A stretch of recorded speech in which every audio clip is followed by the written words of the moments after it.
Sa bahaging ito ng ating pagdiriwang ng banal na Eukaristiya, ay atin pong inaanyayahan ang kongregasyon na magsiupo muna.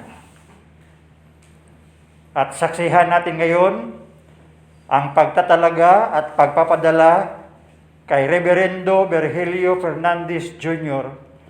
bilang kapilyan ng ating simbahan para sa Ibayong Dagat upang paglingkuran ang mga overseas Filipino migrant workers, Filipino communities, at iba pang ethnic at minority groups kasama ang Anglican community sa bansang Morocco sa loob ng istruktura ng Concordat Relations sa pagitan ng Church of England at ng ating simbahan ng Iglesia Filipina Independiente, partikular sa ilalim ng mekanismo ng partnership ng Anglican Diocese in Europe, United Society Partners in the Gospel at Obispado Maximo na nakabase sa parokya ng Casablanca. Kaya tinatawag ko ngayon dito sa harapan si Reverendo Virgilio Fernandez Jr. upang tanggapin ang kanyang pagtatalaga at pagpapadala.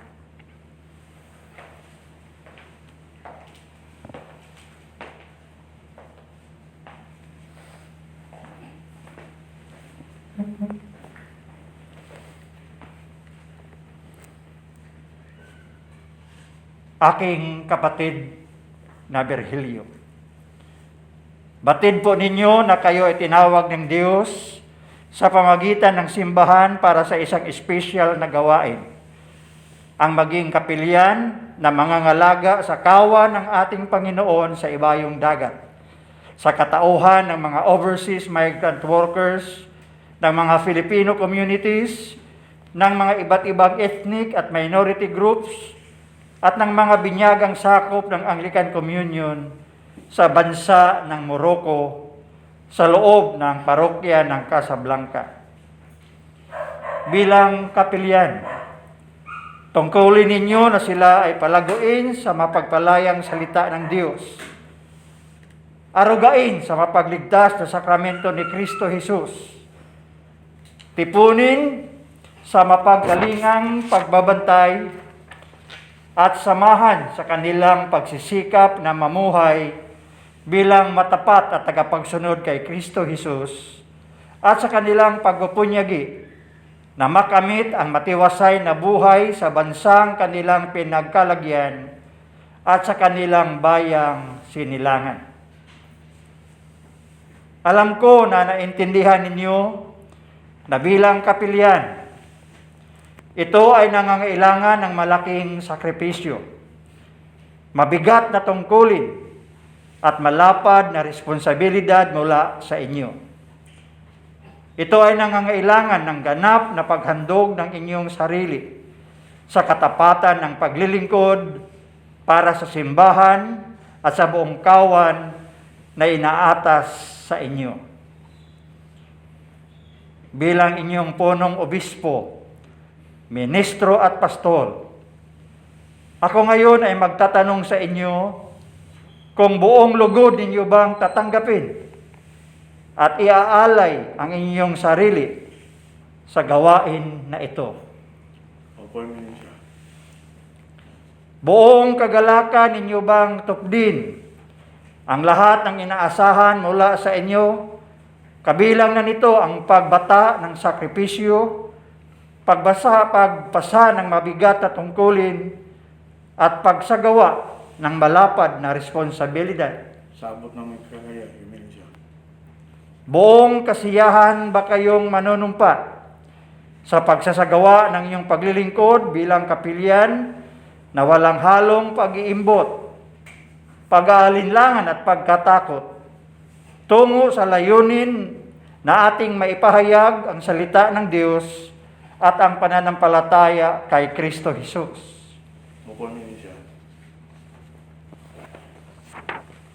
Kung gayon,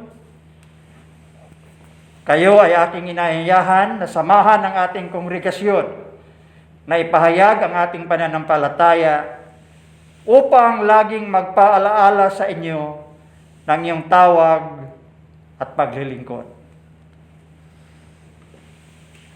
Kaya't sa bahaging ito ay ating inaanyayahan ang kongregasyon na tumayo at sabay-sabay nating bigkasin ang pananampalataya.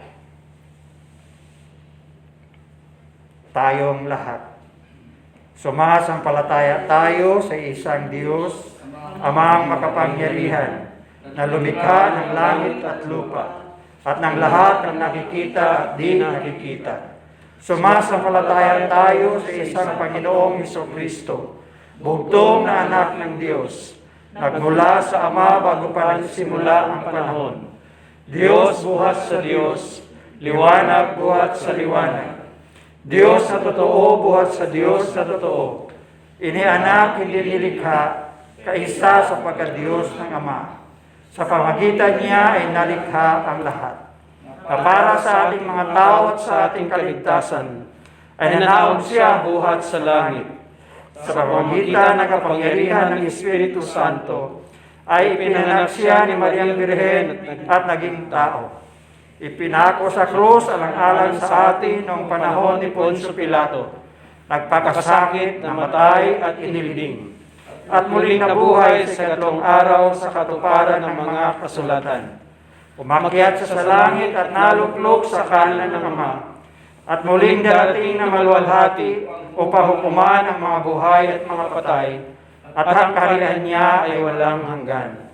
Sumasampalataya tayo sa Espiritu Santo, ang Panginoon at tagapagbigay ng buhay, na nagbubuhat sa Ama. Sinasamba siya niluluhati kasama ng Ama at ng Anak. Nagsalita siya sa magitan ng mga propeta.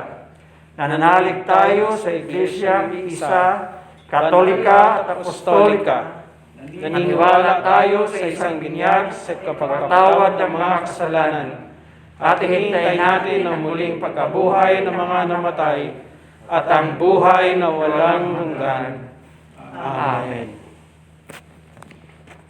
Inaanyayahan ko pong muli ang kongregasyon na magsiupo at ang ating kapatid na si Virgilio na itaas ang kanyang kanang kamay upang gawin ang panunumpa. Kapatid na Virgilio, sumunod kayo sa akin. Sa pangalan ng Diyos, Sa pangalan ng Diyos, ang Ama, ang Ama, Anak at Espiritu Santo. Anak at Espiritu Santo. Amen. Amen. Ako, ang inyong pangalan, Ako, si Virgilio Jr., ay taimtim na magpapahayag ngayon ay taimtim na magpapahayag ngayon ng aking pananampalataya sa banal na kasulatan, ng aking pananampalataya sa banal na kasulatan, ang luma at bagong tipan, ang luma at bagong tipan, na siyang naglalaman ng lahat ng kailangan na siyang naglalaman ng lahat ng kailangan para sa kaligtasan ng tao. para sa kaligtasan ng tao. Ako ay magpapahayag din Ako ay magpapahayag din ng aking taos-pusong pagsunod ng aking taos-pusong pagsunod at matapat na pagtalima at matapat na pagtalima sa mga doktrina, sa mga doktrina, disiplina, disiplina, at pagsamba ng Iglesia Filipina Independiente at pagsambahan ng Iglesia Filipina Independiente at sa lahat ng mga batas at alituntunin ng simbahan at sa lahat ng batas at alituntunin ng simbahan na siyang namamahala at gumagabay na siyang namamahala at gumagabay sa aking paglilingkod bilang kapilyan sa ibayong dagat. sa aking paglilingkod bilang kapilian sa ibayong dagat. Ako ay manunumpa Ako ay manunumpa na magsusumikap sa ilalim ng tulong ng mahabaging Diyos, na magsusumikap sa ilalim ng tulong ng mahabaging Diyos, na maging matapat at masigasig na maging matapat at masigasig sa aking paglilingkod. sa aking paglilingkod. Kasihan at pagpalain nawa ako Kasiyahan at pagpapalain nawa ako ng mapagmahal na Diyos. ng mapagmahal na Diyos. Amen. Amen. Ngayon ay ating ipagkaloob sa ating kapatid na si Virgilio ang iba't ibang sagisag ng kanyang paglilingkod. Kaya't inanyahan natin ang ating kapatid na lumuhod at ang mga kongregasyon ay manatiling nakatayo.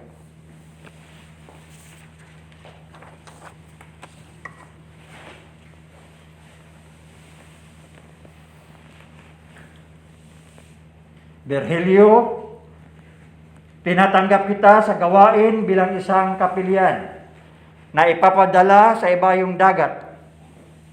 Sa gisag ng pagtatalaga at pagpapadala sa inyo, tanggapin ninyo ang kandilang ito.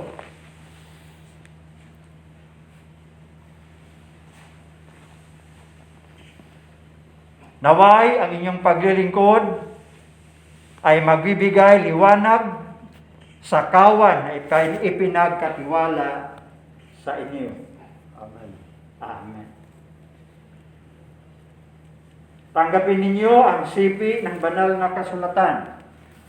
Naway ang inyong buhay at pamumuhay ay maging alinsunod sa mga aral ng salita ng Diyos. Amen. Tanggapin ninyo ang sipi ng saligang batas ng ating simbahan. Naway ang inyong paglilingkod ay gabayan ng mga alituntunin na nakasaad nito. Amen. Tanggapin ninyo ang ordo kalendar na ito. Naway ito ay maging gabay sa inyong pagdiriwang ng mga pagsamba at pagnilay-nilay sa salita ng Diyos. Amen.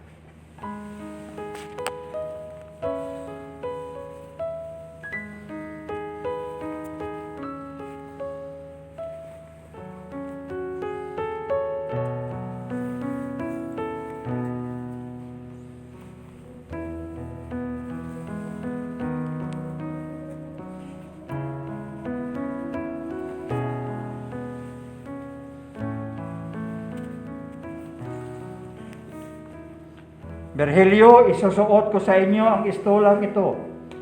Naway ito ay maging palatandaan lagi sa tungkulin at responsibilidad na inaatang sa inyo simula ngayon. Amen. Ipagkaloob ko rin sa inyo ang patnugot ng paglilingkod. At hayaan natin ang kapilyan ng Obispo Maximo na basahin ito para sa ating pandinig.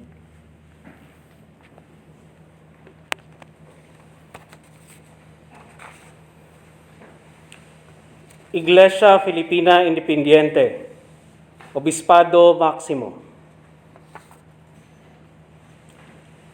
In the name of the Father, Son, and Holy Spirit, Amen. To whom these presents may come, warm Christian greetings. Be it known upon all that this travel authority is hereby granted by the undersigned, the incumbent Obispo Maximo, the supreme head of the Iglesia Filipina Independiente, working under authority of its constitution and canons, to the Reverend Virgilio G. Fernandez Jr., Diocese of Tubod, Iglesia Filipina Independiente, to travel to Morocco and to other parts in Europe relative to his deployment as missionary worker, serving as locum chaplain at St. John the Evangelist Anglican Church, Casablanca, with St. Augustine of Hippo Anglican Church, Rabat, in the Diocese of Europe from May 2021 until April 2022. His deployment is part of the promotion of the concordant relations between the Church of England and the Iglesia Filipina Independiente, particularly under the auspices of partnership between the Anglican Diocese in Europe, the United Society Partners in the Gospel, and the IFI Obispado Maximo. The Reverend Virgilio G. Fernandez Jr. is a priest of good standing of the Iglesia Filipina Independiente in the Diocese of Tubod, a diocesan jurisdiction covering the provinces of Lanao del Sur. The cost of his plane and accommodations, medical insurances, and living allowances are underwritten through the partnership. Issued this 17th day of June in the year of our Lord 2021, on the 4th year of our incumbency as Obispo Maximo at the National Office, Iglesia Filipina Independiente, 1500 Taft Avenue, Ermita, Manila, Philippines. Signed, Ri Miliena Timbang, Obispo Maximo.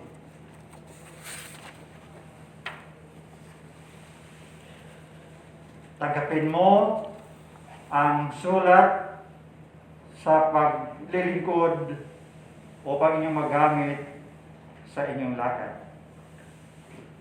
At ganon din, pakinggan natin ang pagbasa ng sulat sa pagpapadala na nagbigay kapangyarihan sa ating kapilyan sa kanyang paglilingkod.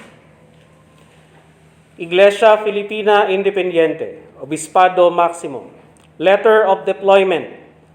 In the name of God, Father, Son, and Holy Spirit. Amen. To whom these presents may come, warm Christian greetings. Be it known upon all that by virtue of the authority vested upon the undersigned by the Constitution and canons of the Iglesia Filipina Independiente, as the Obispo Maximo, we hereby issue this letter of deployment to the Reverend Virgilio G. Fernandez Jr. as missionary worker serving as locum chaplain at St. John the Evangelist Anglican Church, Casablanca, with St. Augustine of Hippo Anglican Church, Rabat, in the Diocese of Europe, from May 2021 until April 2022, as part of the exchange program promoting the concordant relations between the Church of England and the Iglesia Filipina Independiente through the partnership between the Anglican Diocese in Europe, the United Society Partners in the Gospel, and the IFI Obispado Maximo. This deployment covers the period between May 2021 to April 2022, and he is expected to return home unless otherwise his post is extended according to new agreement forged by the partnership. Issued this 17th day of June in the year of our Lord 2021, on the 4th year of our incumbency as Obispo Maximo at the National Office, Iglesia Filipina Independiente, 1500 Taft Avenue, Ermita, Manila, Philippines. Signed, Ri Miliena Timbang, Obispo Maximo. Ngayon, kapatid na Virgilio, tanggapin mo ang sulat sa pagpapadala mula sa inyong Obispo Maximo upang patunay nga kayo nga ay ipinadala ng simbahan upang maglingkod sa ibayong dagat.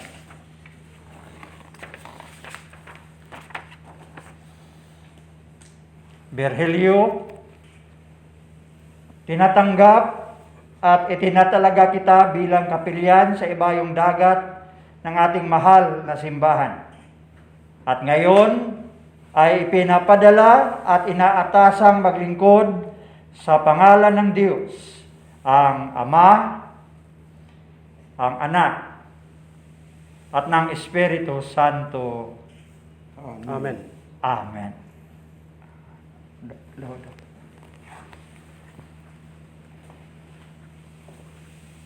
Ngayon ay manalangin tayo para kay Virgilio, para sa kanyang ligtas na paglalakbay, at para sa buong simbahan, para sa concordant relations ng Church of England at ng Iglesia Filipina Independiente, at sa partnership ng Anglican Diocese in Europe, ng United Society Partners in the Gospel, at ng Obispado Maximo. Magsiluhod po tayong lahat.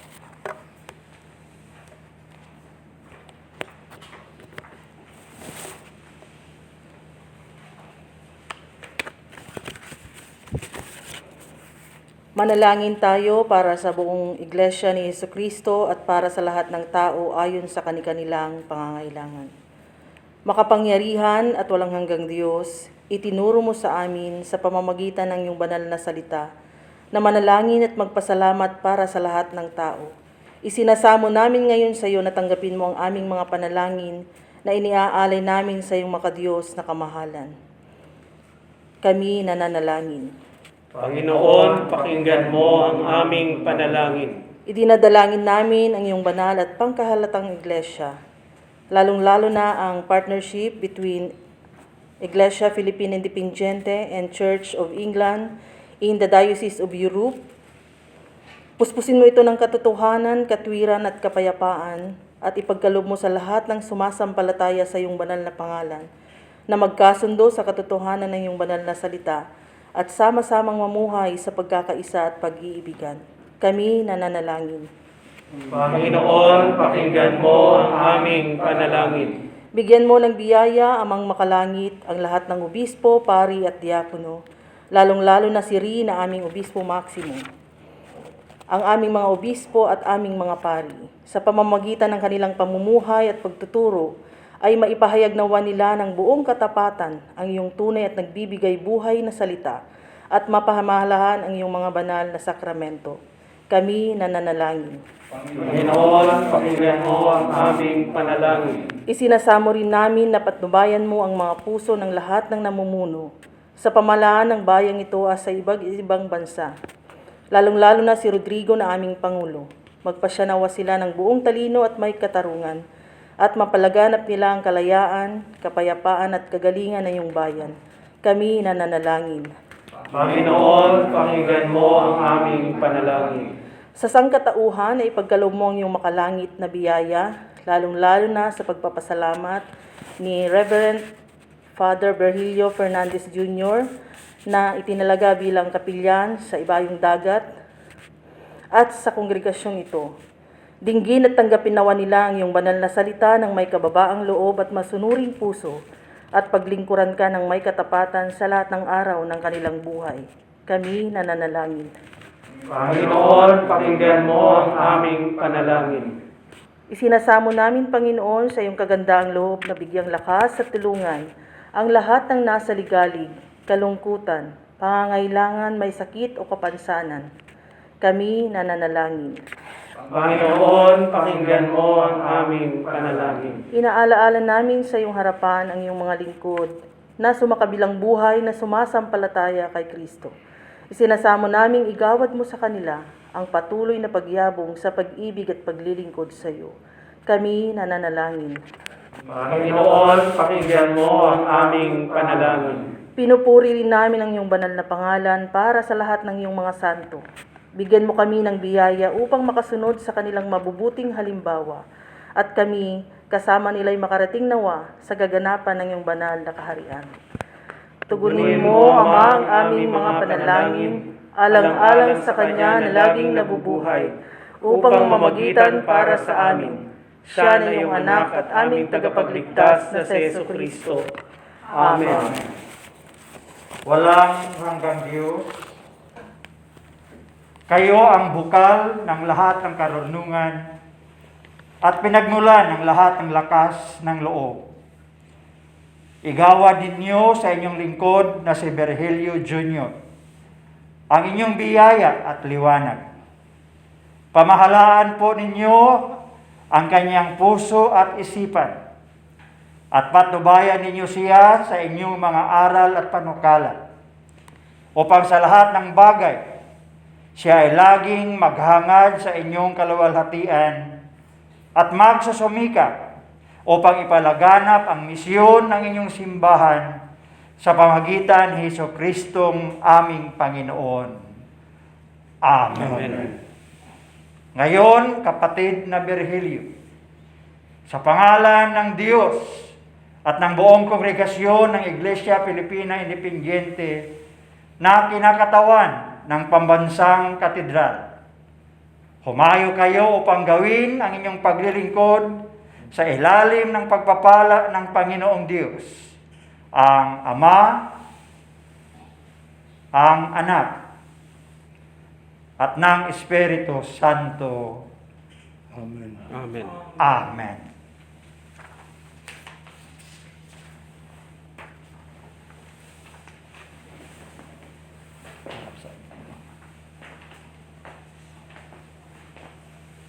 Ngayon ay pinakilala ko sa inyo ang bagong kapilyan ng ating simbahan para sa Ibayong Dagat.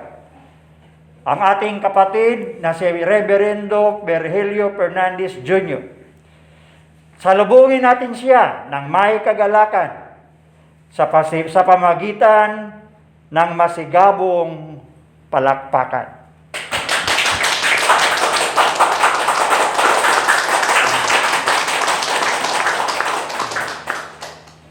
At ngayon, manatili tayong nakatayo upang isagawa ang palitan ng sagisag ng kapayapaan.